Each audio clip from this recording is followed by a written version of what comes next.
Atenção, esse vídeo não é indicado para menores de 10 anos.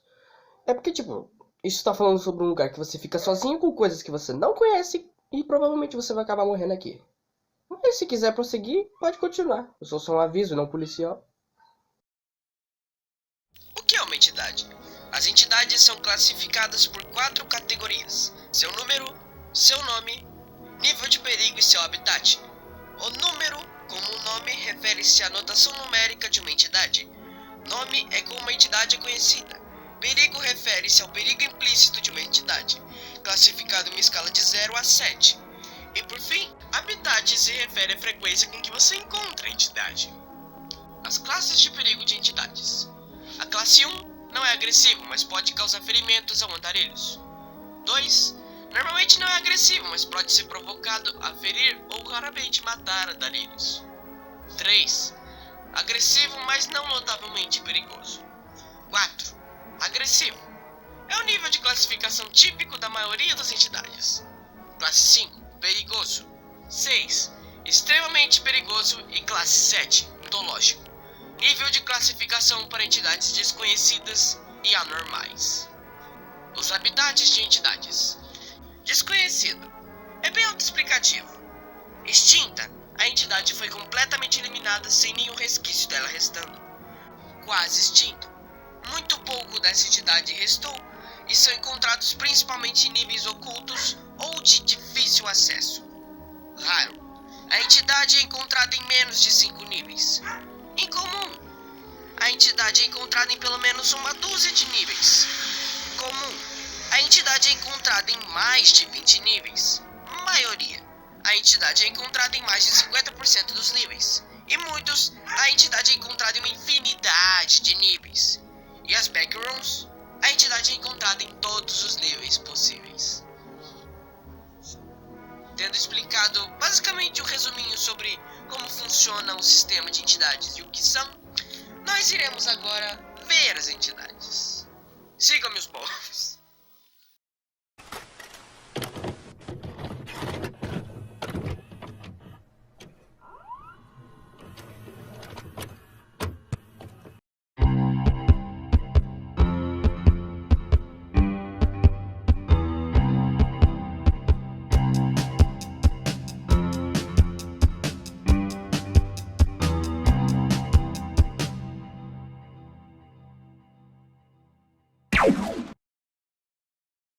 Windows. Perigo da entidade, classe variável. Número da entidade, 2. Habitat, comum em níveis com janelas, mas às vezes pode aparecer em níveis que não tem. As janelas dos backrooms são entidades de mimetismo, que assumem a forma de qualquer janela não anômala. As janelas dos backrooms são muitas vezes fontes de medo, ansiedade, apreensão e incerteza, pois podem levá-lo à salvação ou à destruição. Windows no level 0. É tão raro de aparecer que não possui foto, então não tem como eu colocar nada na tela. As janelas no nível 0 geralmente na maioria das vezes não atacam andarilhos ou qualquer outra entidade, mas nem sempre é assim. Se as janelas forem agressivas, irão tentar atrair andarilhos para perto com vozes de parentes conhecidos. E se chegar perto o suficiente, a janela vai se abrir e 5 braços vão tentar agarrar os membros da vítima. Logo em seguida a janela vai se fechar e entrar no modo inativo. Mas se a vítima conseguir sobreviver, a janela vai se fechar e também vai entrar no modo inativo. Especula-se que o destino dessas pessoas é a morte do mesmo jeito. Windows no level 39. Os Windows do level 39 são predominantemente as espécies de Windows mais hostis. Eles sobrecarregam a maioria das janelas do edifício, resultando na dificuldade de estudos e explorações adicionais da superestrutura presente no nível. Janelas colocadas em casas não podem possuir esta entidade. Sua natureza é desconcertante em alguns aspectos, pois raramente são passivos e são exponencialmente agressivos. Esses Windows atacam suas presas com luz brilhante, possivelmente convencendo os andarilhos a se aproximarem. Vários casos de andarilhos sobrevivendo ao ataque desses Windows relataram uma sala vazia e estranhamente intocada no interior. No entanto, essas pessoas seletas estranhamente esqueceram o esforço que essas janelas usaram para atacá-los. Windows do level 188. As janelas do nível 188 são perigosas e anômalas. Os exploradores que entraram no corredor interno do nível 188 são recebidos por um corredor de portas não marcadas. Entrar nos quartos aqui irá desencadear várias reações dos Windows dos backrooms. Os efeitos que eles causam dependem de seres abertos ou fechados. Algumas janelas abertas exibem locais separados atrás deles. Entrar em salas ocupadas por essas janelas resultará no fechamento e travamento da porta atrás dos exploradores. Uma vez fechadas, todas as tentativas de abrir as portas pelo lado de fora falharam.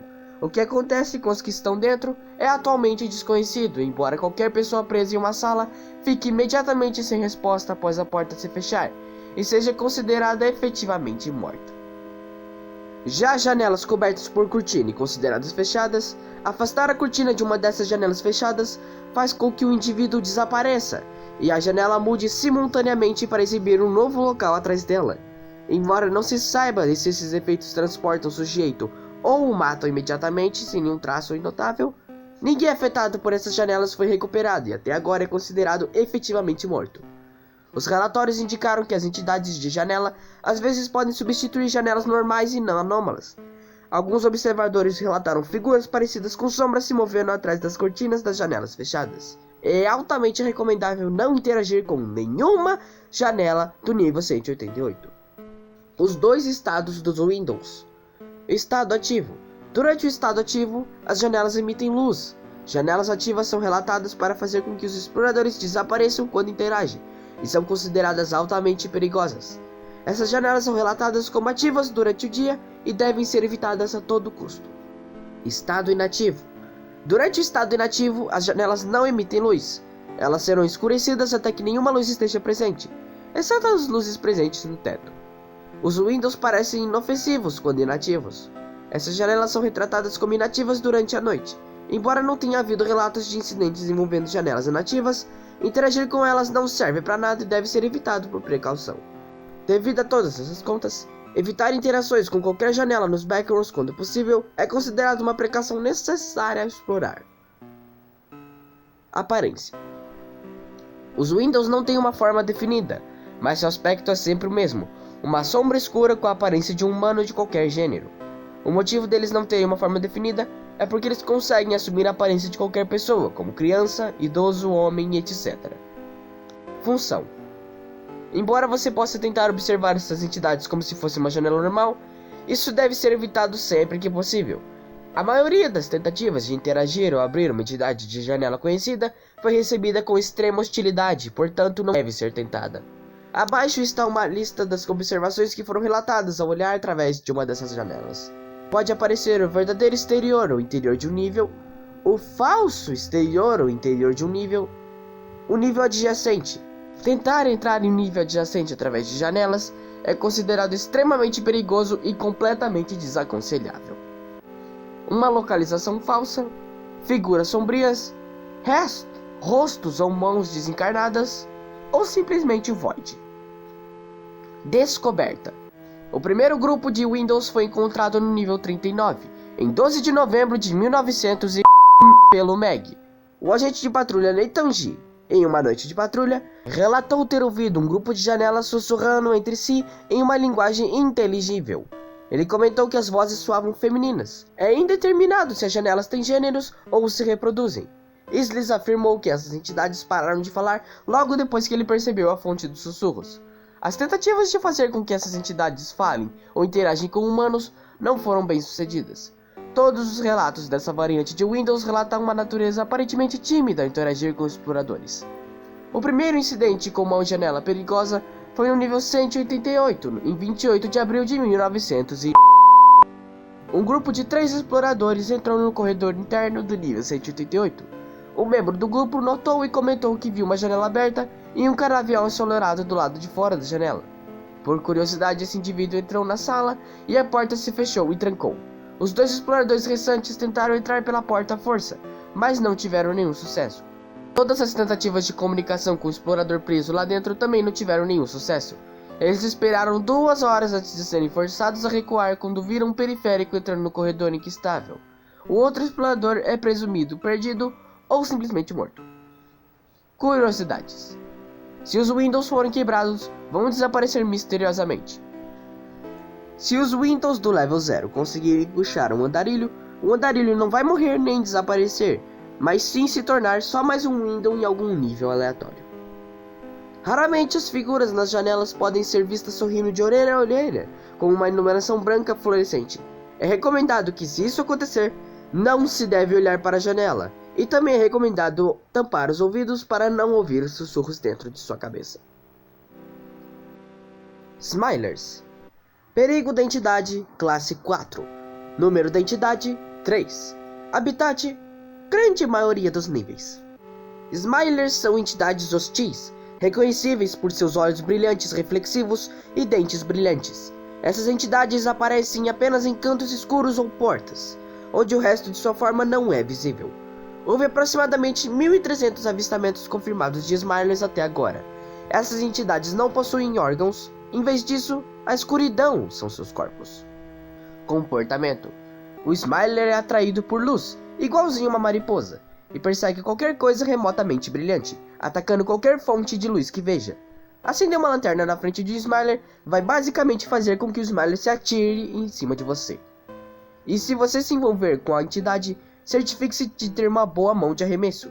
Se o seu arremesso for fraco e a lanterna não for muito longe, o Smiler vai só atacar você. Os Smilers são criaturas tipicamente passivas, mas ruídos ou movimentos repentinos, como pânico ou recuo, os tornarão altamente agressivos. Ao ver um Smiler, é melhor encará-lo e recuar. Não esquece de não piscar. Smilers têm uma rivalidade bem grande com Frauners e Rattlers, e farão de tudo para atacá-los, até mesmo abandonando seu alvo errante. Ou seja, se considere com sorte se tiver um Frowner perto e o Smiler desviar a atenção de você. Biologia.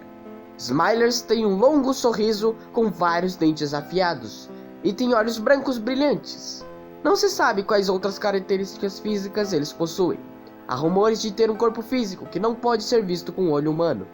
Também há rumores de que eles são corpos não humanos, semelhantes a alienígenas, com braços e pernas dobrados de maneiras não naturais, mas isso não está confirmado. O Meg está atualmente tentando descobrir mais sobre sua biologia no momento. A Grande Guerra do Rosto Brilhante. Em 15 de julho de 2015, uma crescente infestação de Smilers no Level Frown deslocou a população de Frauners que o habitava. Isso quase os levou à extinção, com Frauners sendo reclassificados de avistamentos frequentes de entidades para entidades com baixa frequência em 23 de julho de 2015, com aparições de Frauners se tornando cada vez mais incomuns à medida que desaparecem após a devastadora infestação de Smilers. Descoberta. Não se sabe como o Smiler foi originalmente descoberto, pois é extremamente comum na maioria dos níveis. O primeiro relato moderno dos Smilers foi quando um usuário do Reddit usando um descartável postou sobre eles fugindo de uma Glowing Smiling Thing em 2014. Antes disso, o grupo conhecido como The Lost tinha descrições do que eles chamavam de aqueles que sorriam, uma entidade demoníaca que come vivo pela frente. Death Moths. Perigo da entidade, classe variável. Número da entidade, 4. Habitat, maioria dos níveis. Descrição. Death Moths são mariposas gigantes que habitam os backrooms. Enquanto os Death Moths machos são em sua maioria inofensivos e possivelmente até domáveis, as Death Moths fêmeas são várias vezes maiores, que podem cuspir ácido e são totalmente hostis. As Death Moths são atraídas pela luz, então se você ouvir o bater de asas nas proximidades, certifique-se de apagar qualquer fonte de luz que você tenha. Os Death Moths menores habitam os níveis 2, 3, 122, 5678 e nível 5. Mas as maiores e mais perigosas só aparecem no nível 5, onde sua colmeia é centralizada e é onde está o rei e a rainha. Eles dominaram completamente o nível e são as únicas coisas lá além da fera misteriosa. Comportamento. As Death Moths variam em hostilidade e biologia, dependendo do nível em que são encontradas. A colmeia, considerada a fonte das Death Moths, é onde estão as mais mortais e agressivas. No entanto, as Death Moths individuais de todos os níveis variam em perigo.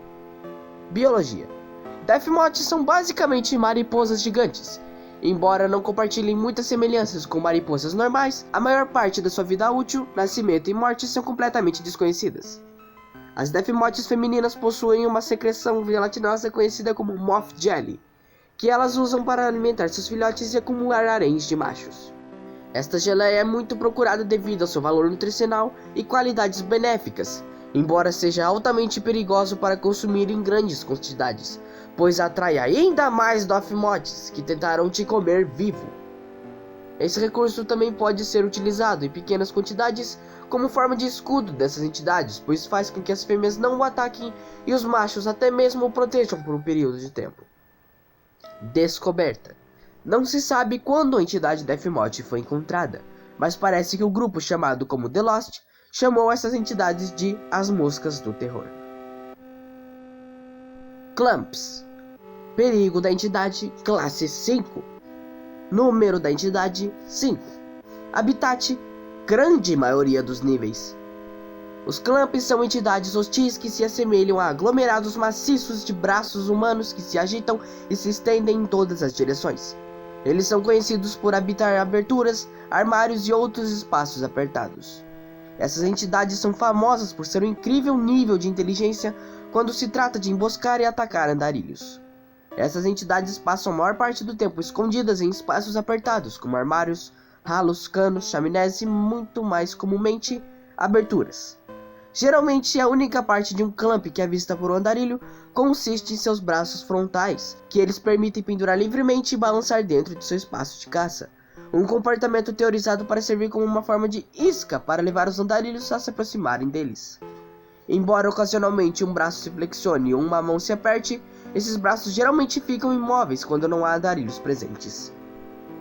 Comportamento.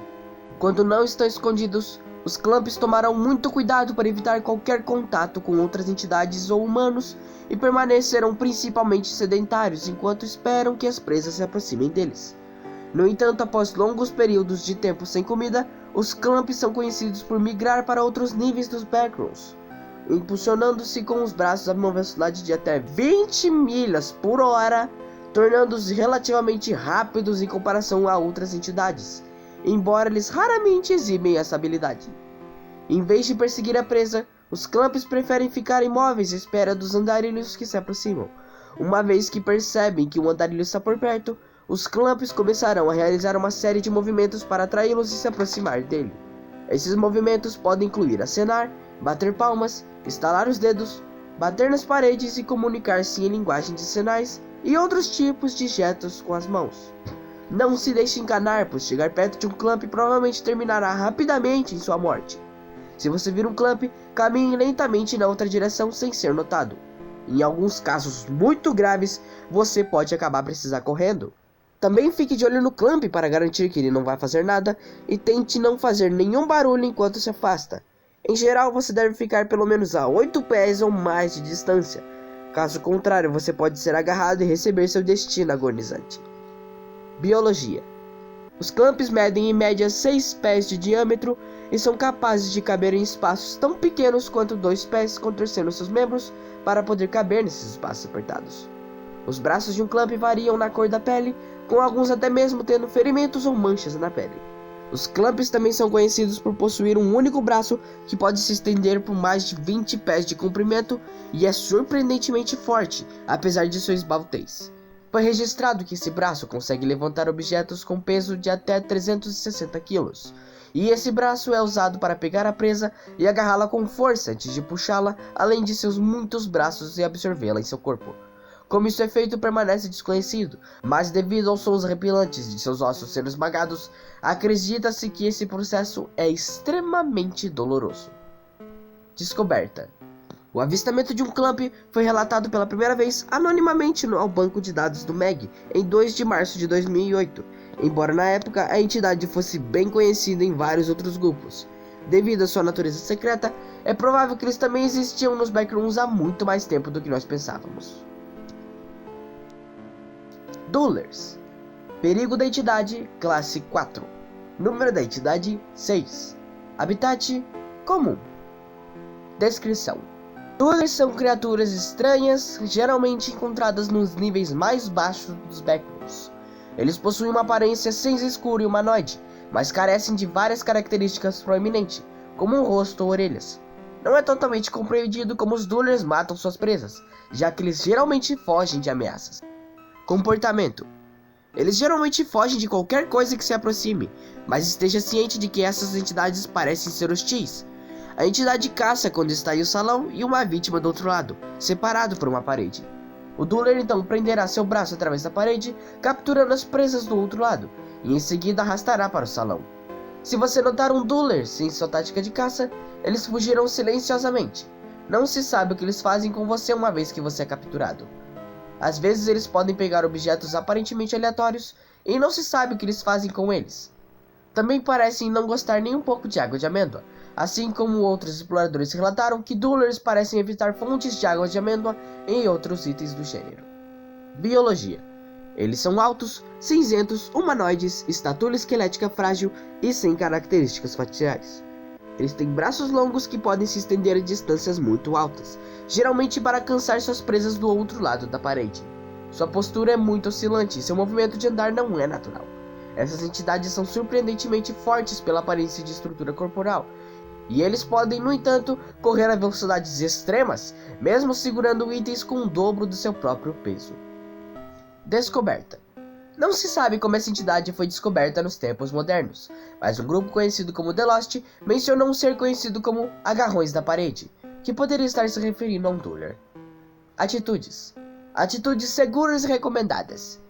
Corra em sua direção se puder, ele irá fugir. Use água de amêndoas em si mesmo ou contra eles, vai ter o mesmo efeito. Atitudes não seguras e não recomendadas. Perder sua água de amêndoa e estar na parede oposta que é o Dueler. Perder sua água de amêndoa e estar na parede oposta ao Dueler. Insanity. Perigo da entidade, classe 3. Número da entidade, 7. Habitat, maioria dos níveis. Descrição.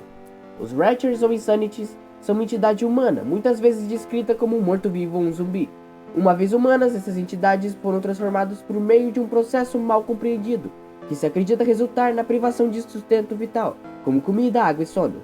Os Ratchers são comuns nas Backrooms, residindo nas sombras onde quer que os humanos se reúnam devido à sua natureza. Os Ratchers podem variar muito em aparência quando têm categorias separadas de espécimes. Os Ratchers compartilham uma estrutura genética extremamente similar com os Insanities, do nível 1234. Comportamentos. O processo de transformação em um Ratcher parece estar relacionado à fome, sede e falta de sono. Acredita-se que o isolamento acelera o processo, a julgar pela alta concentração de Ratchers em áreas inexploradas ou perigosas. O processo de transformação em um Ratcher é comumente referido como o ciclo Ratch entre os andarilhos, e não pode ser revertido por meios normais. No entanto, uma transformação em processo pode ser interrompida pelo sustento e descanso adequados, incluindo água de amêndoa e rações reais. O ciclo Ratch dura entre várias semanas a meses e tem 3 fases conforme segue. Estágio 1. Inicialmente, os sintomas se manifestam como coceira e irritação, comparáveis a uma erupção de era venenosa. Com o tempo, sintomas psicológicos sutis se instalarão, resultando em comportamento errático e agressivo, e uma mudança completa nos traços de personalidade. Esses efeitos podem ser interrompidos com a alimentação corporal normal e todas as curas possíveis mostradas anteriormente. Estágio 2. Durante o estágio 2, a pele e o tecido muscular começarão a se dissolver de maneira não natural, muitas vezes desenvolvendo orifícios e pústulas. A pele externa começará a avermelhar e descamar, os olhos ficam injetados e irritados e a perda de cabelo se instala. Ao tentar pará-lo, a fala ainda é inteligível, mas consiste apenas em pedidos de água, comida e ajuda. Água de amêndoa e aromatizantes de realidade parecem ser a única cura possível nessa fase do ciclo Ratcher. Estágio 3. Nesse estágio, toda a esperança de voltar à normalidade foi perdida. Unhas e dentes caem de suas posições naturais, muitas vezes voltando a crescer em outros lugares em quantidades e tamanhos não naturais. Pálpebras, lábios e cartilagem se dissolvem completamente, forçando os olhos a permanecerem abertos constantemente e rolarem descontroladamente em suas órbitas. Não se sabe se a consciência da vítima original ainda permanece nesse estágio. Os Ratchers do estágio 3 exalam constantemente uma substância semelhante ao lodo marrom das bocas e outros orifícios. Esse fluido não tem nome no momento e é considerado altamente tóxico. O comportamento de um Ratcher médio é comparável ao da entidade 10, possuindo pouca inteligência mas uma força surpreendente. Raramente, no entanto, os Ratchers mostraram um comportamento inteligente ou até mesmo humano, capaz de fabricar ou manejar armas. Em batalhas, os Ratchers costumam agir em uníssono, comportando-se como uma colmeia. Existem Ratchers mais fracos, mas a maioria possui força sobre-humana, muitas vezes capaz de romper paredes com muita facilidade, apesar da sua aparência frágil e esquelética. A velocidade dos Ratchers também varia, variando de uma lenta confusão a sprints que ultrapassam capacidades humanas. As vocalizações são a maneira mais rápida e confiável de determinar o nível de ameaça de um Ratcher. Muitos Ratchers produzem sons gorgolejantes e rosnados com frequência e com pouco propósito aparente.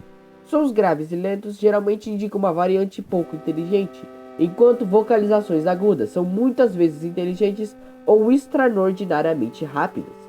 Esse método nem sempre é preciso, mas é o único meio confiável de avaliar o perigo nesse momento. Biologia. Assim como seu comportamento, a aparência de um Ratcher varia muito. Um corpo totalmente infectado terá uma pele marrom avermelhada, seca e escamosa, coberta com buracos e pústulas que secretam uma substância marrom avermelhada espessa. Os Ratchers geralmente têm uma aparência esquelética, escondendo um grande potencial de força e resiliência. Os Ratchers maiores raramente foram vistos. Restos da identidade humana passada de um Ratcher são difíceis de discernir, mas visíveis se observados bem de perto. Na maioria das vezes, lembranças como roupas, suprimentos e pertences pessoais permanecerão no corpo, embora muitas vezes mutiladas além do reconhecimento. Mutações são frequentes em Ratchers, muitas vezes resultando em olhos mal posicionados, membros desarticulados ou em excesso, ou até mesmo asas esqueléticas e carnudas. Uma variante comum e formidável se manifesta como uma massa deformada de carne, consistindo quase inteiramente de olhos, bocas e outros orifícios de propósito desconhecido. Descoberta. Os Ratchers foram descobertos pela primeira vez durante um encontro com uma base no nível 2, conhecida como Os Sobreviventes. O Meg inicial foi capaz de ajudar o grupo a matar o Ratcher e entregá-la à base Ômega no level 1. Após o encontro inicial, os Ratchers foram observados com mais frequência, tornando eles uma das entidades conhecidas mais formidáveis. Muitos andarilhos foram levados pelo ciclo do Ratcher, e muitos foram salvos de suas garras. É seu dever como explorador dos Backrooms manter sua saúde o mais próximo possível, descansando e se sustentando com todos os meios disponíveis com segurança. O que fazer e o que não fazer? O que fazer? Tente salvar a si mesmo ou outra pessoa com as possíveis curas mencionadas anteriormente. Ouça suas vocalizações para discernir o nível de ameaça de cada Ratcher. Durma, coma e hidrate-se regularmente para evitar o início da transformação. E o que não fazer? Não tente salvar um Ratcher no estágio 3. Eles já não têm mais salvação. Não perca a si mesmo nem a sua humanidade para o ciclo Ratcher, embora seja inevitável. Ginsanities. Perigo da entidade, classe 2. Número da entidade, 7,5. Habitat, nível 1234, embora também possa ser visto em outros níveis. Na Wiki não tem muitas informações. Tudo que tem é apenas um relato e uma foto. Eu vou descrever o relato aqui. A entidade Ginsanity tem a aparência de um cachorro, mas com pernas longas e dentes com 6 centímetros. Eles têm um comportamento muito agressivo como um cachorro com raiva. E caso um Ginsanity ver uma pessoa, ele irá começar a rosnar. Esse é o som da morte. Ao fazer esse som, o Ginsanity pulará à altura do seu pescoço e morderá o seu pescoço, causando uma morte instantânea. Mas é fácil impedi-lo bater um objeto em sua cabeça. Seu corpo é bastante frágil. Hounds. Perigo da entidade, classe 4. Número da entidade, 8. Habitat, maioria dos níveis. Descrição. O nome Hound vem da natureza canina dessas entidades, rastejando de 4 e atacando qualquer um que as provoque. Eles são muito perigosos e ficam agitados quando vem alguém em estado hostil, mas podem ser intimidados. Eles são inimigos naturais dos Bear Traps. Comportamentos. Os Hounds se tornam hostis no momento que vem um humano. No entanto, eles ficarão intimidados e momentaneamente parados quando você os encarar. Se você ouvir o rosnado de um Hound, é melhor ficar fora de vista e sair do caminho por um tempo. Biologia. Hounds são entidades humanoides com longos cabelos pretos crescendo em suas cabeças. Eles têm garras afiadas e bocas extremamente grandes alinhadas com dentes semelhantes a facas. Seus brancos perolados geralmente passam despercebidos até que seja tarde demais para você, já que seus longos cabelos escuros geralmente escondem esse recurso. Como mencionado acima, eles andam de 4 e têm uma quantidade surpreendente de poder quando atacam um alvo. apesar de parecerem macros. Hounds eclodem de ovos que se originam do The Hive. É imperativo para a sobrevivência de um explorador que eles evitem ser mordidos a qualquer custo, pois sua saliva contém uma doença, apelidada de vírus Hound, que infectará e transformará o mordido em um Hound também, como se fosse um vírus zumbi. O período de incubação é de 20 a 25 minutos antes que os sintomas comecem a aparecer. Os sintomas são os seguintes: descoloração e erupção cutânea ao redor da área da mordida, sintomas semelhantes à raiva, dificuldade em engolir, espuma na boca, etc. Tontura, espasmos musculares leves a intensos, que pode levar a cãibra, aumento da agressão, dores de estômago, vômitos e leves erupções cutâneas.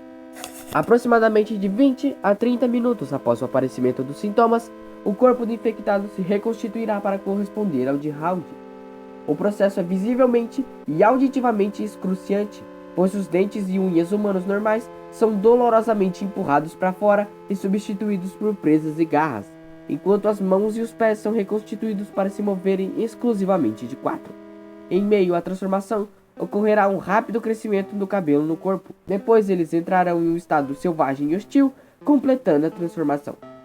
Se alguém for mordido, é melhor isolar o mais longe ou matar o aflito, pois atualmente não há cura conhecida para o vírus Hound. Embora tenha sido teorizado que vacinas normais contra a raiva podem ser utilizadas na criação de uma vacina contra o vírus Hound. Embora não tenha cura, a amputação do membro mordido pode impedir a transformação, mas deve ser feita dentro de 1 a 3 minutos, pois o vírus começará a se espalhar rapidamente após esse período, tornando a amputação um processo inútil. Descoberta. Uma das primeiras gravações de vídeo conhecidas dos Backrooms mostrava o explorador fugindo de um Hound em uma área que se assemelha ao nível 0. No entanto, como atualmente não sabemos como The Hive foi gerado, se é que teve um começo, não podemos determinar a origem exata dos Hounds nesse momento. Houve poucos casos de Hounds sendo domados por Facelings no nível 92. E não, humanos não conseguem fazer isso. O que fazer e o que não fazer? O que fazer? Fique fora da vista se você ouvir rosnados. Mantenha contato visual direto com o Hound se um estiver se aproximando de você. Faça-se parecer grande, poderoso e intimidador. Isso fará o Hound recuar. Afaste-se lentamente enquanto mantém contato visual. O que não fazer? Não fuja do Hound assim que você ver um. Ele vai perseguir você na mesma hora. Não tente domá-los, é impossível. Pelo menos para humanos. Não quebre o contato visual. Isso será visto como sinal de fraqueza e você será perseguido do mesmo jeito. Não tente combatê-los com armas brancas. É muito arriscado o embate corpo a corpo. E principalmente, não seja mordido. Facelings. Perigo da entidade, classe variável. Número da entidade, 9. Habitat, muitos. Literalmente quase todos os níveis. Descrição. Facelings, também conhecido como sem face, é um termo geral para pessoas sem rosto que vagam pelos backrooms. Existem vários tipos, cada um com vários níveis de hostilidade. Eles são uma das entidades mais populosas dos backrooms, e provavelmente uma das primeiras entidades que você irá encontrar. As duas formas mais comuns são Facelings adultos e Facelings crianças, embora tenham sido descobertas outras versões desde então. Facelings adultos são amigáveis e não agem com hostilidade, a menos que você provoque eles primeiro. Eles normalmente têm a aparência de humanos adultos padrão, com pele lisa substituindo todo o rosto. Eles podem aparecer como masculinos, femininos e também podem aparecer como completamente andrógenos. Os Facelings crianças são maliciosos e hostis. Eles geralmente aparecem em grupos de 2 a 3 e atormentam ou tentam matar os sobreviventes que encontram. Quase sempre são mulheres e brandem objetos pequenos e pontiagudos. Normalmente são pequenos pedaços de metal afiados ou pequenas facas, como faquinha de pão mesmo. Se fossem confortados por um toque, dormiriam se distraindo. Se forem atacados, um Faceling adulto irá protegê-los e tentar agir hostilmente ao explorador. Eles só parecem ser amigáveis para aventureiros com menos de 16 anos. No entanto, ver um nem sempre é um atentado contra sua vida. Às vezes eles apenas tentam assustar os sobreviventes ou até pregar peças engraçadas neles. Tipos de Facelings. Facelings com vestido rosa. Não se sabe muito sobre esses tipos de Facelings, além do fato de que ver um é literalmente uma sentença de morte instantânea. Evite a qualquer custo, mas alguns descobriram que alguns estavam segurando um ursinho de pelúcia e cobrindo seu rosto, provavelmente apenas com um olho roubado por um humano. Facelings idosos. Esses facelings andam por aí com uma bengala e parecem ter rugas, indicando idade no rosto. Eles são muito lentos e, embora inofensivos, tentaram verificar você. Eles tocaram seu rosto e corpo para tentar descobrir o que você é. Apenas vá embora rapidamente se você não quiser isso. De resto, eles são de boa. Facelings poligonais. Semelhante a um faceling adulto, só que com corpo poligonal, como se fossem modelos de Nintendo 64. Eles têm textura de plástico e emitem um som semelhante à estática.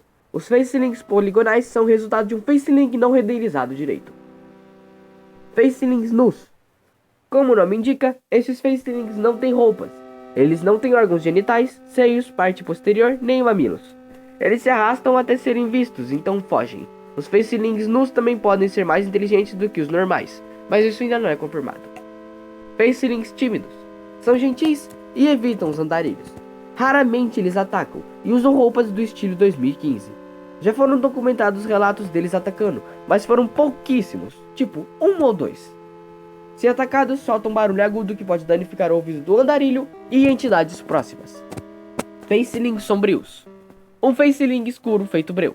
Esses facelings parecem uma silhueta, mas na verdade são corpóreos. Eles são extremamente hostis, mas não são tão fortes quanto um ser humano comum, permitindo um combate mano a mano. Facelings falsos. Esses facelings são únicos, porque apresentam às vezes características faciais parciais ou até mesmo completas, como metade de um olho, uma narina, uma boca, dentes sobre uma camada de pele e etc. Caso contrário, eles vão agir como facelings adultos típicos. Facelings nostálgicos. O tipo de faceling mais perigoso e também o mais poderoso. Esses raros facelings vão assumir a aparência física de um ente querido seu, só que sem um rosto. Eles se originam de uma entidade conhecida como verme de memória. Como eles caçam atualmente é desconhecido. Facelings chefes. Esses facelings hostis estão em todos os níveis relacionados à comida, comumente no nível 375. Esses facelings se parecem com facelings adultos, mas com um uniforme de chefe de cozinha. Ir na direção deles vai resultar em você simplesmente ser cozinhado vivo. Facelings ex-humanos. O nome já é bem autoexplicativo. São facelings que já foram humanos, que foram transformados por um falso deus do nível 972. Descoberta. Facelings são uma das primeiras entidades já descobertas nos Backrooms. Um dos primeiros relatórios Meg já escritos faz referência a eles. Existem entradas de diário que fazem referência a facelings que datam do ano de 1909, mas sua origem exata ainda é desconhecida. Skin Stealers. Perigo de entidade, classe 5. Número da entidade, 10. Habitat, maioria dos níveis. Principalmente os níveis 1, 2, 3, 4 e 5. Descrição. A entidade 10, mais comumente conhecida como Skin Stealers ou ladrões de pele, são grandes entidades humanoides que podem usar a pele de suas vítimas como disfarce. Eles comem carne humana quando estão em estado de fome e de outra forma vagam sem rumo se não precisarem comer. Seu sangue é translúcido e eles podem imitar a fala humana. Eles são mais comumente encontrados nos primeiros 4 níveis, mas foram relatados em vários outros. Comportamentos. Os Skin Stealers são criaturas tipicamente dóceis e vagarão sem rumo se não precisarem se alimentar. Nesta fase, eles não serão hostis, a menos que você os machuque primeiro. Em um estado de fome, eles procurarão humanos vagando sozinhos e então usarão sua força para separá-los com as mãos. Biologia. Os Skin Stealers são humanoides altos e amarelos pálidos com olhos brancos afundados. Sua camada externa de carne é coberta com saliências microscópicas semelhantes às ventosas do tentáculo de um polvo. Estes grudam na pele arrancada de humanos e empurram e puxam para ajustá-la até que o Skin Stealer pareça idêntico a um humano comum. Esses inchaços também bombeiam sangue e nutrientes para a pele para torná-la quente e viva, além de evitar a decomposição. Além disso, cura a pele, escondendo quaisquer cortes que possam identificar um humano real. Após um período de 24 horas, a pele será digerida através da superfície do Skin Stealer e o Skin Stealer entrará em um estado dócil. Um Skin Stealer também tem a habilidade de falar, mas não pode entender a linguagem. Ele repetirá o que ouve, muitas vezes em vários idiomas, para poder atrair a presa, mas não consegue se comunicar de fato. Embora, como um típico Skin Stealer raramente usa sua voz, essa não é uma boa maneira de diferenciá-los de humanos de verdade. O sangue de um Skin Stealer é completamente translúcido, então uma boa maneira de identificar o Skin Stealer de uma pessoa normal é pelo seu sangue. Lembrar desta rima pode ser bastante útil. O sangue corre vermelho, eles não estão mortos. O sangue corre claro, fuja a todo custo.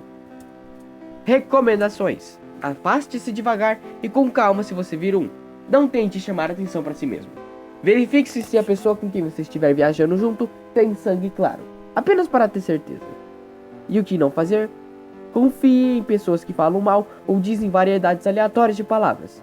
Ou machuque um skin stealer em seu estado dócil. Eles ficam muito mais agressivos do que no estado agressivo normal. Os skin stealers também podem ser muito raramente encontrados no nível 0. Até porque se você encontrar ou ouvir um andarilho no nível 0, pode muito bem ser um skin stealer disfarçado prontinho para te matar logo em seguida. E essas foram apenas 10 entidades que existem nos backrooms. Existem uma infinidade de entidades. Não tô nem zoando, existe muita entidade. Mas eu decidi falar só de 10 para poder, o vídeo não tem mais de 1000 horas. Esse foi o remake do segundo episódio do Guia de Backrooms.